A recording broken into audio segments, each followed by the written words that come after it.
Good morning, dear students. This is last episode of lesson number 15, Khara Nagrik, and writer is Suhas Bartakke. पाठ क्रमांक 15, खरा नागरिक. लेखक आहेत Suhas Bartakke. Students, as you know, in this story main character is Niranjan. He had lost his parents in childhood and now he is staying with his distant maternal aunt in suburb of Chiplun, far away from town. He is very bright and hardworking student. Now we are moving on next para.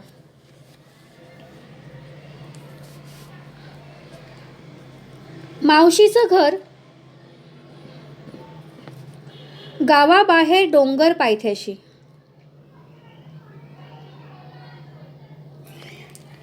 डोंगर पायथा means foot of the hill.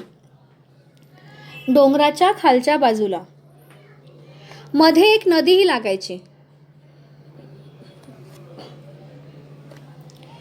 पूर्वी ही नदी पाण्यात उतरूनच चालत चालत पार करायला लागायची. परंतु आता कोकण रेल्वे आल्याने रेल्वेचा छान पूल नदीवर आला. आपण पाहिलं की निरंजन जो आहे तो आपल्या मावशीसोबत राहायचा. ती त्याची सख्खी मावशी नव्हती तर नात्यातली दूरची मावशी होती. रिश्ते की दूर की उसकी मौसी थी. तिचं घर होतं डोंगर पायथ्याशी, डोंगराच्या खालच्या बाजूला. मध्ये एक नदी लागायची आणि आधी ती नदी पाण्यामध्ये उतरून पार करायला लागायची. पहले उस नदी को अगर पार करना होगा तो पानी में उतर के पार करना होता था. परंतु आता कोकण रेल्वे आल्याने रेल्वेचा छान पूल नदीवर आला. म्हणजेच कोकण रेल्वेने त्या नदीवर एक सुंदर असा पूल बांधला. पुलाच्या एका बाजूने लोकांसाठी पायवाटही ठेवली होती. पायवाट मीन्स फुटपाथ. कोकण रेल्वेने पूल तर बांधला पण दोनही बाजूंना लोकांना जाण्यासाठी आणि येण्यासाठी एक पायवाटही ठेवलेली होती. लोगों को जाने के लिए और आने के लिए दोनों तरफ एक छोटा सा रास्ता रखा था. या पुलामुळं आता जाणं येणं सोपं झालं होतं. सोपं मीन्स इझी. याचा विरुद्धार्थी शब्द आहे कठीण. ह्या पुलामुळे आणि पायवाटेमुळे लोकांना गावातून बाहेर जाणं आणि येणं आता सोपं झालं होतं. इस पुल की वजह से और उस छोटे से फुटपाथ की वजह से लोगों को आना और जाना अब आसान हो गया था.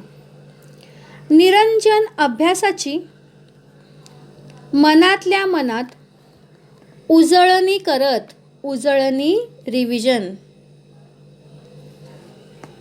झपाझप चालला होता. झपाझप वेगाने मीन्स फास्ट. आज त्याचा शेवटचा पेपर होता. तुमच्या लक्षात असेल की त्याचा आज नागरिक शास्त्राचा पेपर आहे. उसका आज आखरी पॉलिटिकल सायन्स का पेपर था.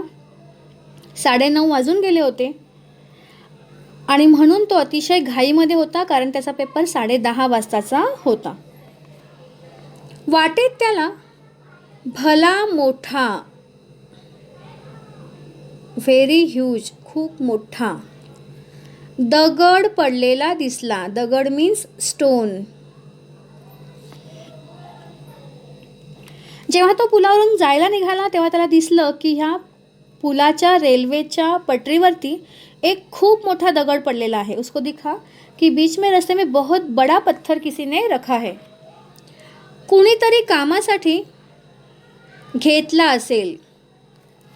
त्याला वाटलं कदाचित हा दगड कोणीतरी काहीतरी काम करण्यासाठी घेतला असावा. किसी ने शायद किसी काम की वजह से ये पत्थर लिया होगा आणि पुन्हा तसाच ठेवून दिला असेल.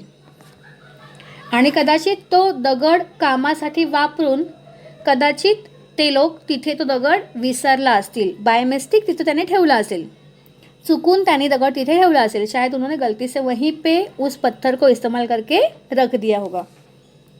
निरंजनने तो दगड उचलून बाजूला ठेवला. एवढा मोठा दगड रस्त्यामध्ये होता, त्याच्यामुळे निरंजनला वाटलं की हे चुकीचं आहे आणि म्हणून त्याने तो दगड उचलला आणि बाजूला ठेवला. उसको लगा कि ये गलत है, इतना बड़ा पत्थर बीच में रखा हुआ. उसने पत्थर को उठाया और एक कोने में रख दिया. त्याला लोकांच्या या बेफिकीर प्रवृत्ती, केअरलेस नेचर, भयंकर राग येई. राग मीन्स अँगर, गुस्सा.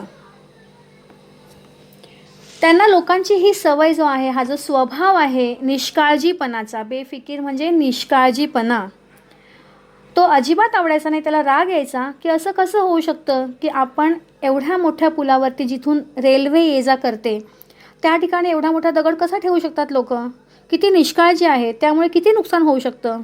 मतलब इस पत्थर की वजह से कितना नुकसान हो सकता है, कैसे लोग ये ऐसे भूल सकते हैं पत्थर को यहाँ पर बीच में रस्ते में.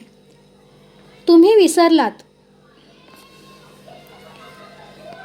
पण दुसरा ठेचकाळून, ठेचकाळणे ठेच लागणे. जीवाला मुकतो त्याचं काय, जीवाला मुकणे टू लॉस्ट लाईफ, एखाद्याचा जीव जाणे, असं त्याचं म्हणणं. त्याचा असा विचार होता, त्याचं असं म्हणणं होतं की खरोखर तुम्ही एवढा मोठा दगड काम करून तिथे विसरलात, पण त्यामुळे जर एखादा अपघात झाला, अगर उसके वजह से कोई एक्सीडेंट हो गया, कोई दुर्घटना घटी और उसके वजह से अगर किसी की जान चली गई, तर त्याला जबाबदार कोण. जर ह्या दगडामुळे एखादा अपघात झाला आणि एखाद्याचा जीव गेला तर त्या गोष्टीला जबाबदार कोण. आणि म्हणून बिचारा निरंजन, इतका लहान मुलगा असूनही तो जबाबदारीने वाढला आणि त्याने लगेच तो मोठा दगड बाजूला ठेवून दिला. या प्रसंगामधून निरंजनचा एक गुण आपल्याला दिसून येतो, तो म्हणजे प्रसंगावधान. He is having one good quality, that is presence of mind. आणि हेच ह्या पाठाच्या माध्यमातून लेखकांना सांगायचं आहे की जे आपण पुस्तकांमधून शिकतो, जी मूल्ये शिकतो, ज्या चांगल्या गोष्टी शिकतो, त्या गोष्टींचा वापर आपल्याला जीवनात करता आला पाहिजे. जो मूल्य हम लोग किताबों से सीखते हैं, हमारे स्कूल में सीखते हैं, उन मूल्यों को हमें अपने जीवन में इस्तेमाल करना आना चाहिए. अशा प्रकारे निरंजनच्या मावशीचं घर जे आहे ते होतं डोंगराच्या पायथ्याशी, म्हणजे डोंगराच्या खालच्या बाजूला, फूट of the hill.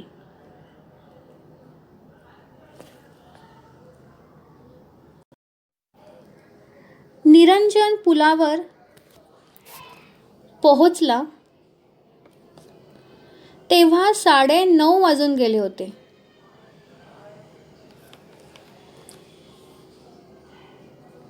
Means it was past 9:30 AM when he reached the bridge. आता 9:50ची गाडी येईल. 9:50 मीन्स 9:50. धाड धाड आवाज करत,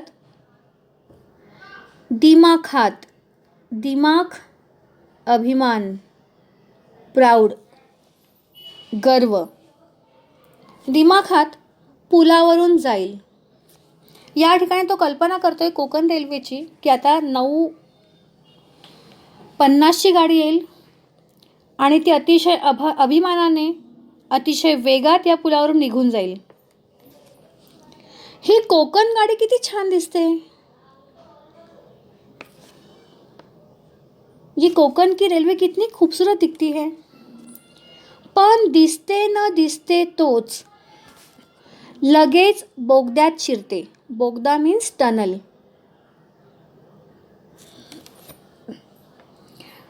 काय मजा येत असेल नाही गाडीतून जायला. बिचारा लहान निरंजन कधी रेल्वेमध्ये देखील बसला नव्हता. छोटा निरंजन कभी ट्रेन में भी बैठा नहीं था और इसीलिए वो कल्पना कर रहा है कि कितना मज़ा आता होगा इस गाड़ी में से घूमने. आपणही मोठं झाल्यावर गाडीतून फिरू, या विचाराने तो हुरळून गेला. हुरळून जाणे, खूप आनंद होणे.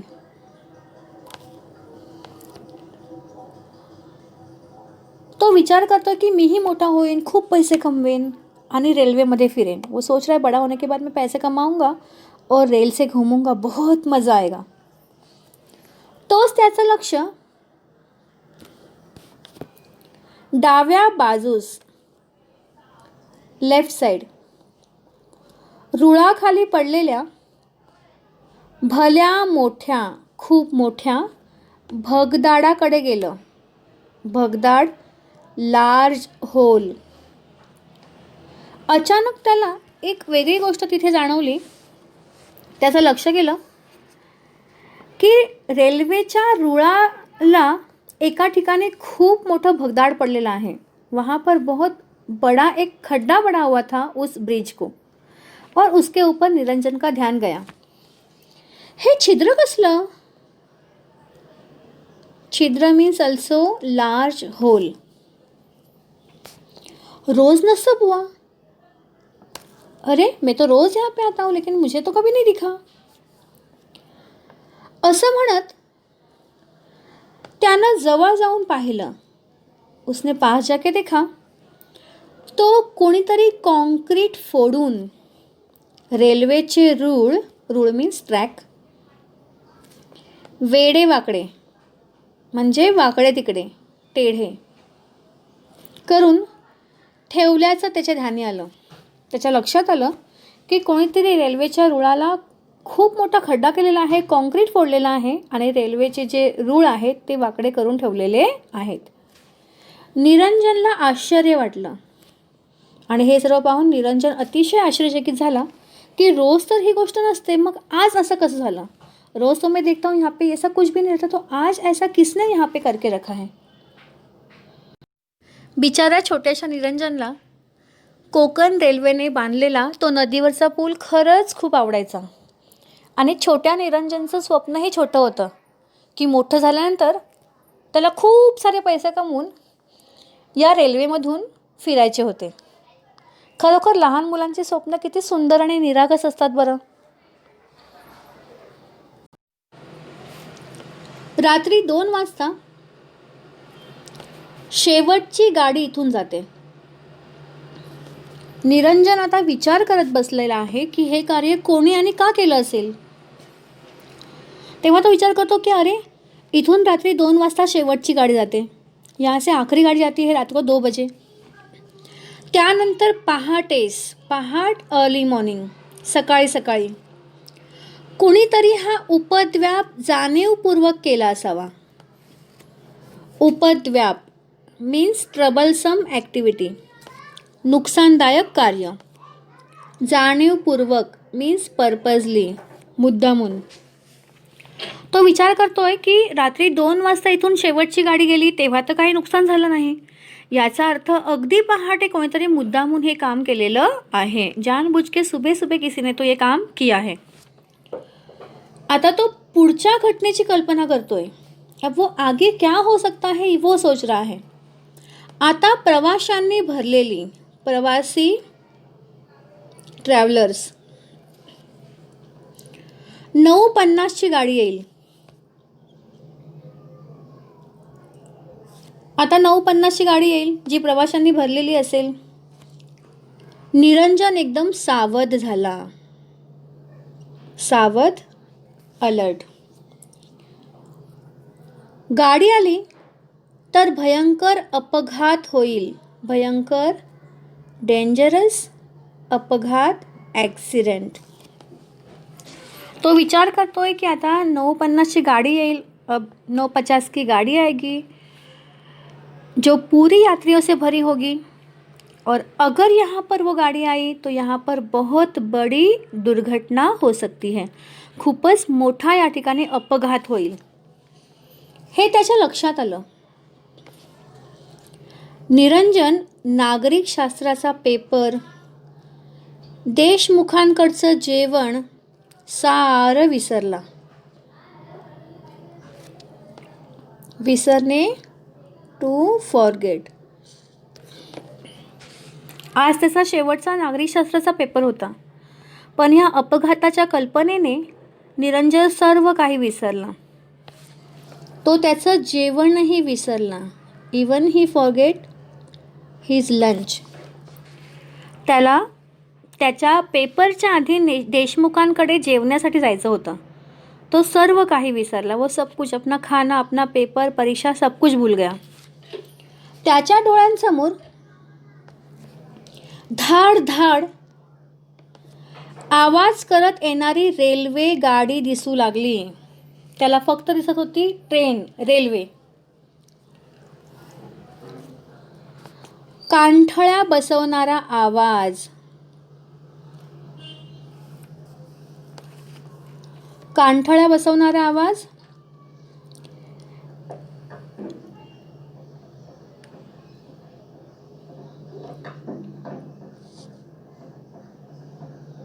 सहन न होणारा आवाज आणि लोकांच्या किंकाळ्या किंकाळ्या रडण्याचा आवाज, क्राईज, कानात घुमू लागल्या. स्टेशन इथून खूप दूर होतं. यहाँ से स्टेशन काफ़ी दूर था. 3-4 किलोमीटर तिथपर्यंत सांगायला जायचं. सांगणे मीन्स इन्फॉर्म करणं, बताना. तर परीक्षा बुडणार. जर तो इथून 3-4 किलोमीटर दूर स्टेशनमध्ये सांगायला गेला की ब्रिजवरती खूप मोठा कोणीतरी खड्डा केलेला आहे, किसी ने तो भी उस पुल के ऊपर बहुत बड़ा खड्डा करके रखा है, ये बताने अगर वो गया था और जाता था तो हो सकता है कि उसकी परीक्षा वो नहीं दे पाता था. मग नापास. भडसावळे गुरुजींची मदत बंद. सर्व कल्पना करतोय तो कि जर तो सांगायला गेला त्याची परीक्षा बुडणार, वो एग्ज़ाम नहीं दे पाएगा, उसके बाद वो नापास. नापास मीन्स वो फेल हो जाएगा. आणि तो नापास झाल्यामुळे भडसावळे गुरुजी जी त्याला मदत करत होते, त्याच्या वह्या पुस्तकांसाठी पैसे देत होते, त्याच्या जेवणाची सोय केली होती, उसके खाने का बंदोबस्त उन्होंने करके दिया था, सर्व मदत ते बंद करतील. शिक्षणही बंद. रेल्वेनं फिरायचं स्वप्न अपुरं राहणार. रेल से घूमने का सपना भी उसका पूरा नहीं हो पाएगा. परंतु मन मानायला तयार नव्हतं. त्याने क्षणभर विचार केला. उसने एक पल के लिए सोचा आणि स्टेशनच्या दिशेने धाव घेतली. और वो स्टेशन की तरफ भागा. त्याने या ठिकाणी आपल्या भविष्याचीही चिंता केलेली नाही. तो स्टेशनात शिरला तेव्हा 9:50ची गाडी नुकतीच आली होती. 9:50 की जो ट्रेन अब ब्रिज पे से गुजरने वाली थी वो वहाँ पर आकर रुकी थी, स्टेशन पे ही रुकी थी. आणि आता 5च मिनटात ती सुटणार होती. और 5 ही मिनट से वो वहाँ से निकल कर उसी ब्रिज पे आने वाली थी. उसके पहले हमारा निरंजन वहाँ पर पहुँच गया. ती गाडी स्टेशनामध्ये येऊन थांबलेली होती आणि आता इथून निघणार होती ती आणि त्या पुलावर येणार होती आणि नंतर ही घटना घडणार होती. पण त्याआधीच आपला निरंजन स्टेशनमध्ये पोहोचला. अशा प्रकारे बिचाऱ्या निरंजनने होणाऱ्या अपघाताची कल्पना करून स्वतःच्या भविष्याचा विचारही न करता आपले प्रसंगावधान दाखवून स्टेशनकडे गेला आणि अतिशय महत्त्वपूर्ण निर्णय त्याने घेतला. निरंजनने धावतच स्टेशन मास्तरांना गाठलं. गाठणे मीन्स भेटणे, टू मीट. तो स्टेशन मास्तरांना भेटला. त्यांना पुलावरच्या खराब झालेल्या रुळांबद्दल सांगितलं. त्याने सर्व हकीकत सांगितली की पुलावरती कोणीतरी खड्डा केलेला आहे आणि रेल्वेचे रूळ वेडेवाकडे करून ठेवलेले आहेत. उसने सब बताया कि वहाँ पर रेल के जो ट्रैक है उसको किसी ने टेढ़ा मेढ़ा करके रखा है, वहाँ पे बहुत बड़ा खड्डा किसी ने करके रखा है. पण ते त्यांना खरंच वाटेना. खरं न वाटणे, विश्वास न ठेवणे. अखेर निरंजनने आर्जव केली. आर्जव करणे, विनंती करणे, की निदान पाहून आल्याशिवाय कमीत कमी तुम्ही त्याला भेट तर द्या, ती जागा पहा तरी. At least you should verify that place. तरी गाडी सोडू नका. कमीत कमी त्या जागेची पाहणी केल्याशिवाय तरी आपण इथून ही रेल्वे जाऊ देऊ नका, अशी खूप विनंती त्या ठिकाणी निरंजन स्टेशन मास्तरांना करतो आहे. मी खोटं बोलत असेल तर मला पोलिसांच्या ताब्यात द्या. तो सांगतो आहे स्टेशन मास्तरांना की जर तुम्हाला वाटतं की मी खोटं बोलतो आहे, if I am lying you can hand me over to the police. जर तुम्हाला वाटत असेल की मी खोटं बोलतोय तर तुम्ही मला पोलिसांच्या ताब्यामध्ये देऊ शकता. एवढं बोलल्यानंतर स्टेशन मास्तरांनाही त्याच्या बोलण्यात तथ्य वाटू लागलं. तथ्य, ट्रुथ, सत्य. उगाच धोका नको, उगाच अनवॉन्टेड, अनावश्यक धोका नको, धोका, रिस्क. म्हणून गाडी थांबवायला सांगून, थांबवणे, टू स्टॉप, रुकाना. त्यांनी रेल्वेला तिथेच स्टेशनवरती थांबण्याची आज्ञा दिली आणि ते पुलाकडे निघाले. ते निरंजनसोबत पुलावरच्या त्या जागेकडे निघाले ज्या ठिकाणी निरंजन त्यांना सांगत होता की धोका आहे. निरंजनने नेमकी जागा दाखवली. नेमकी मीन्स एक्झॅक्ट प्लेस दाखवली.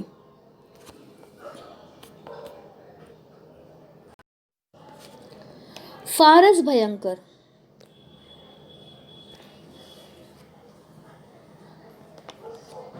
कल्पना करता येणार नाही. ती जागा पाहून स्टेशन मास्तरांना अतिशय आश्चर्य वाटलं, कारण जर अपघात झाला असता तर अतिशय भयंकर झाला असता. भयंकर मीन्स डेंजरस. अगर वहाँ पे कोई दुर्घटना होती थी तो वो दुर्घटना बहुत ही भयंकर होती थी. असा भयंकर अपघात झाला असता. स्टेशन मास्तरांनी लगेचच गाडी दीर्घकाळ, फॉर लॉन्ग टाइम, जास्त वेळेसाठी थांबवण्याचा आदेश दिला. जेव्हा त्याने ती जागा पाहिली, जब उन्होंने वो जगह देखी, तब उनको यकीन हुआ निरंजन की बातों पर कि सच में अगर निरंजन वहाँ पे नहीं पहुँचता था और कोई दुर्घटना घटती थी तो वो कितनी भयानक होती थी. और इसीलिए उन्होंने उस रेल को लंबे समय तक रुकाने का आदेश दिया. त्यांनी ती रेल्वे जी आहे ती दीर्घकाळ थांबवण्याचा आदेश दिला आणि ते या घटनेचा पंचनामा करायला निघाले.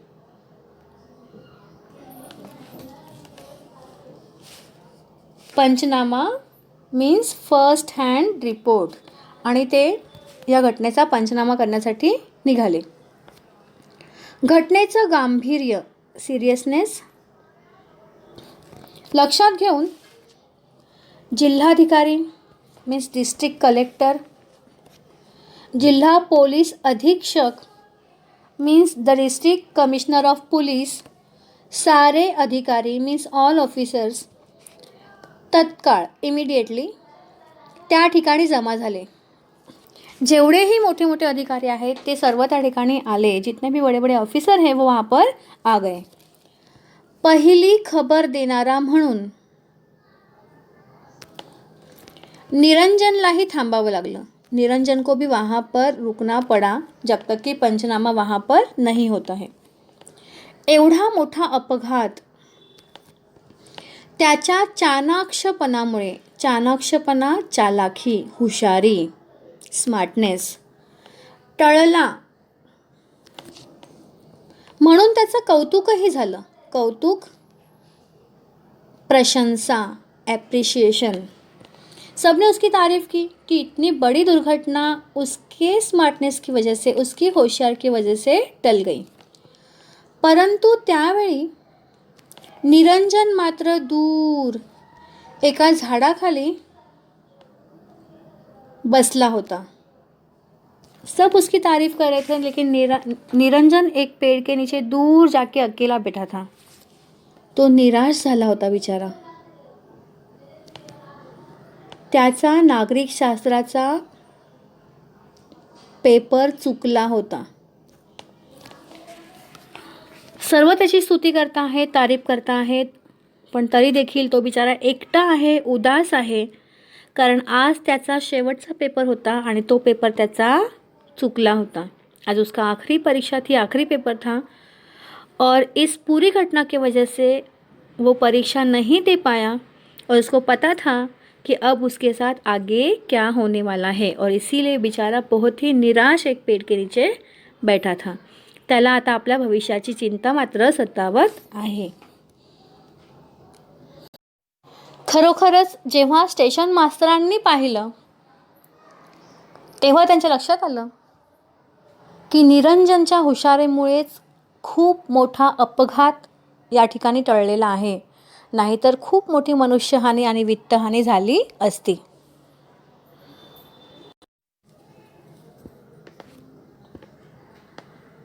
त्याचा नागरिकशास्त्राचा पेपर चुकला होता. तो नापास होणार होता.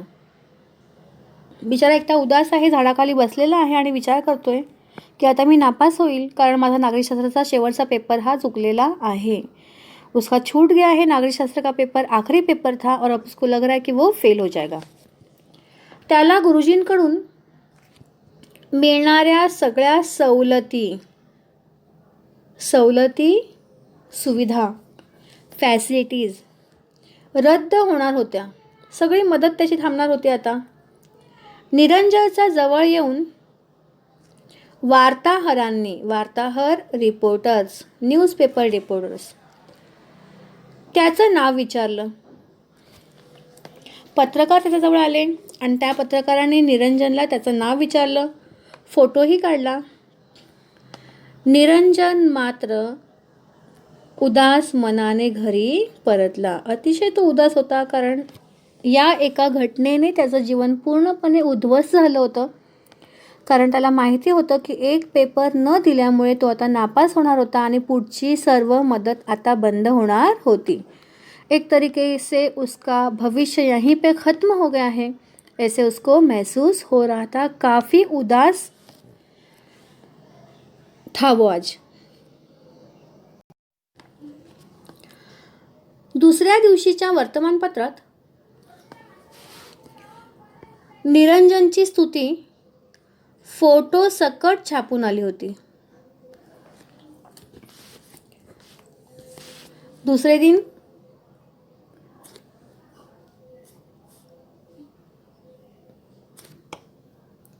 न्यूज़पेपर में निरंजन के फोटो के साथ पूरी खबर छपकर आई थी.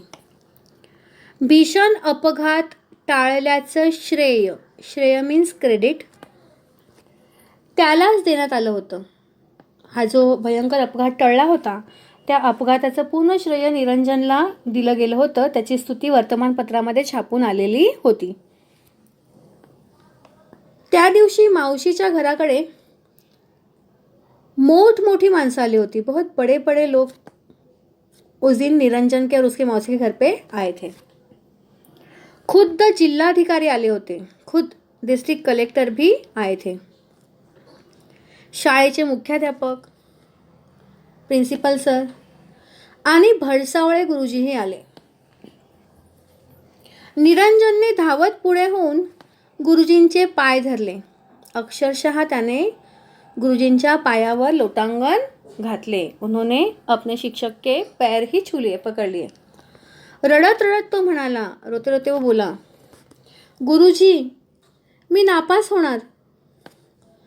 माझा कालचा नागरिकशास्त्राचा पेपर बुडाला.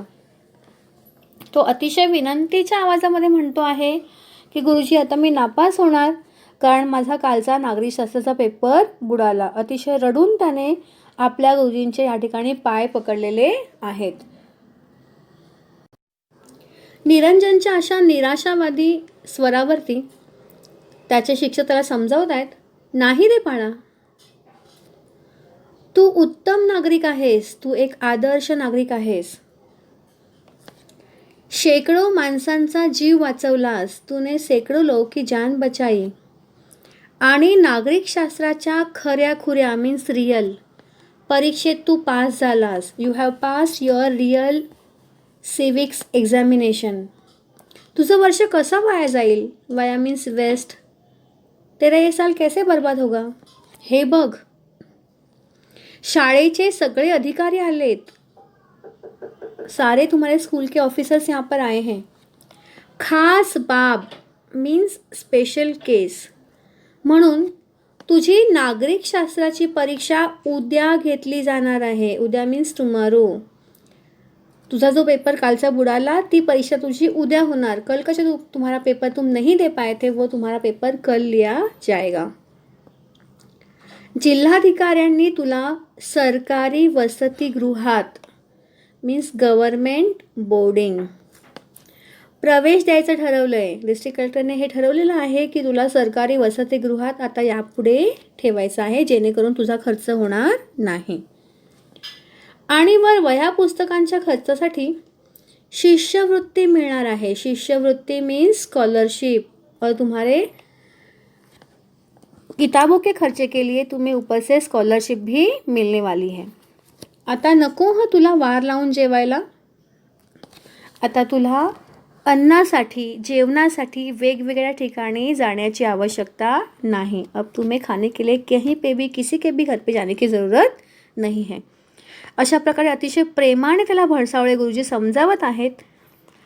असं म्हणून गुरुजींनी निरंजनला हृदयाशी धरलं. हृदयाशी धरणे, कवटाळणे, प्रेमाने मिठीत घेणे. तेव्हा साऱ्यांचेच डोळे पाणावले आणि हे अतिशय भावनाप्रधान असं दृश्य पाहून त्या ठिकाणी जे व्यक्ती उपस्थित होते त्या सर्वांचे डोळे जे आहे ते अश्रूंनी भरून आले.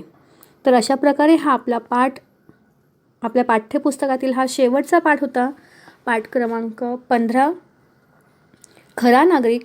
ज्या पाठाच्या माध्यमातून आपल्याला लेखकाने हा संदेश दिलेला आहे की खरोखरच आपण जे ज्ञान पाठ्यपुस्तकातून घेतो ते आपल्या खऱ्या जीवनामध्ये आपण वापरतो का? तर अनेक वेळा त्या ज्ञानाकडे दुर्लक्ष केले जाते. पण खरं तर आपण पाठ्यपुस्तकामधून जे चांगले विचार शिकतो, जे मूल्य शिकतो, ते आपल्या खऱ्या जीवनातही अवलंबणे तितकेच आवश्यक आहे. इथे आपला हा पाठ पूर्ण झालेला आहे. लवकरच आपण भेटणार आहोत आपल्या शेवटच्या स्थूल वाचनामध्ये. Goodbye. Take care.